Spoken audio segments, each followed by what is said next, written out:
А что они есть? Волнуется. Да?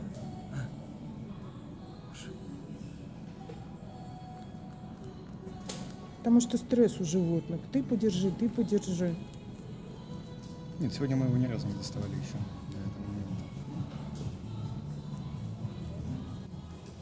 Ты придерживай, ладошку подержи вот так снизу у него. Он как колесик висит.